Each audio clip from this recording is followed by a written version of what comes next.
Hello YouTube, and today I'm remaking a video I made a few days ago about antinatalism. The reason I'm remaking it is because during the editing process I cut out a whole chunk of commentary that explains what antinatalism is and overrode it.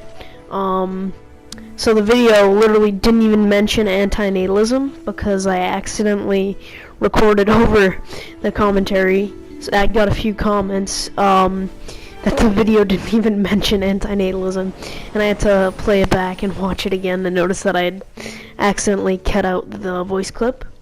But alright, let's get into it. In layman's terms, antinatalism is a philosophy that assigns a negative connotation to the birth of a human being.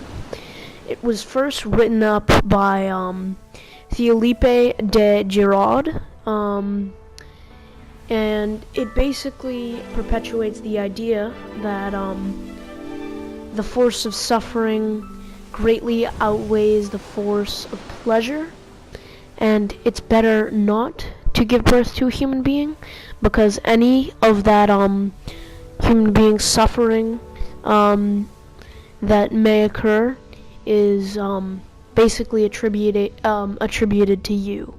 You're the causation of that human being's suffering. Basically, he views it as your fault that your offspring is going through suffering because you made the choice to create your offspring.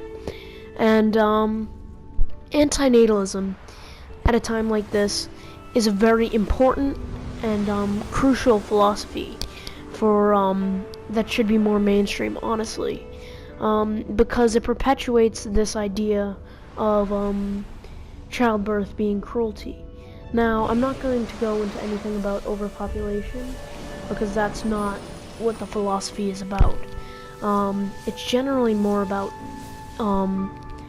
deciding not to have offspring as to not cause anyone else's suffering or anything else's suffering. And that was an idea that Felipe held dearly. But nowadays, in 2016, there's a bit more of a spin to it.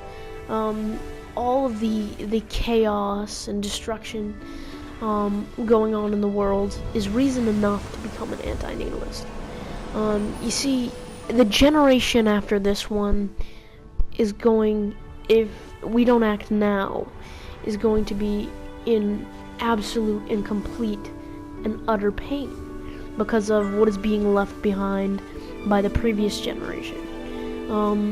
We know all too well, people around my generation, how awful the world is going to be by the time we're grown adults and we're out there. And that's why, unless the world is changed, I will forever be an antinatalist. I'm not an antinatalist in the sense that I believe all childbirth is immoral, which I guess doesn't necessarily make me a traditional antinatalist. I feel like now, in 2016, in our generation, it is, because there is almost nearly definite suffering that you're going to be the cause of. And that definite suffering is basically what's going to come later in that child's life.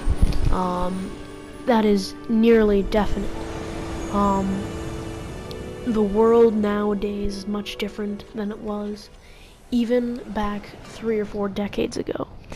So, I honestly believe that this philosophy is super important and that antinatalists have to really push their ideology, not in a hostile sense, and not to force others not to have children, not in a hostile sense, but in a sense that could really convey why antinatalists feel the way they do to other people, and explain it to them.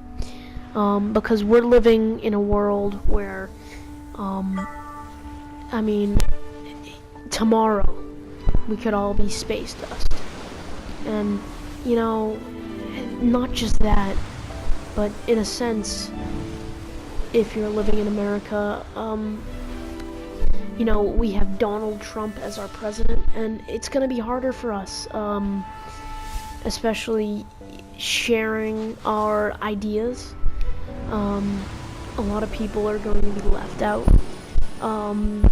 It's going to be a more authoritarian society, and bringing a child into an authoritarian society is definitely something that I would consider immoral.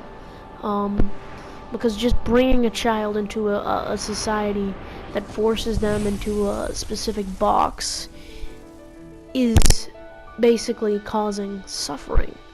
And that's why, in 2016, in my honest opinion, antinatalism is a philosophy that is needed. Anyway, tell me what you guys think. Comment down in the comment section below.